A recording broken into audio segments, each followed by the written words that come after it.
नमस्कार दोस्तों, मेरा नाम है दिव्यांश दीक्षित और आप देख रहे हैं तर्कवाद शो का एक नया एपिसोड। आज के इस वाले एपिसोड में हम बात करने वाले हैं गुजरात के पॉलिटिक्स के बारे में, जो सिर्फ स्टेट पॉलिटिक्स तक सीमित नहीं है, बल्कि भारतीय जनता पार्टी की नेशनल इमेज को भी व्हाइट वॉश कर सकता है।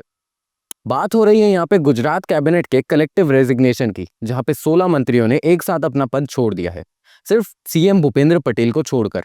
सवाल ये है, जब इलेक्शंस अभी दूर हैं तो इतना बड़ा कदम क्यों उठाया गया है, और क्या ये बीजेपी की इमेज के लिए व्हाइट वॉश करने का तरीका होगा या फिर एक रिस्क? आइए स्टेप बाय स्टेप समझते हैं।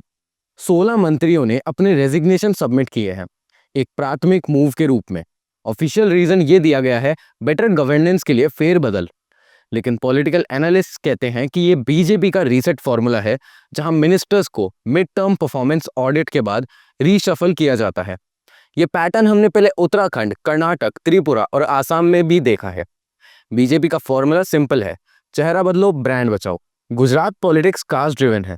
पाटीदार, ओबीसी, एसटी, दलित, ये सारे वोट ब्लॉक्स काफी इन्फ्लुएंशियल है।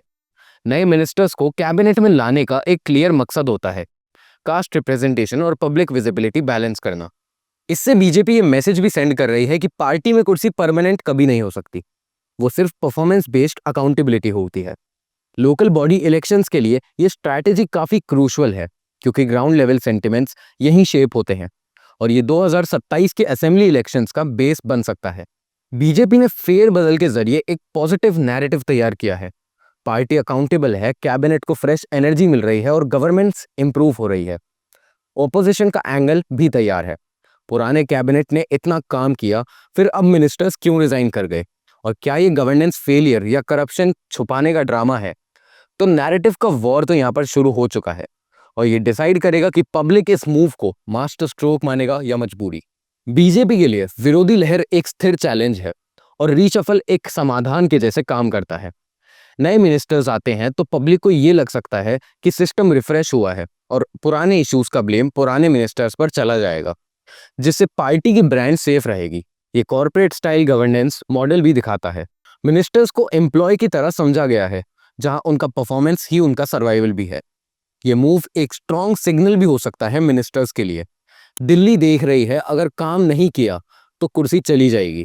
इससे मिनिस्टर्स डिसिप्लिन रहेंगे और पार्टी लीडरशिप की डिसीजन का रिस्पेक्ट करेंगे, और पब्लिक को भी ये लगेगा कि भाजपा सीरियस गवर्नेंस के लिए रेडी है, सिर्फ इलेक्शंस के लिए ही नहीं।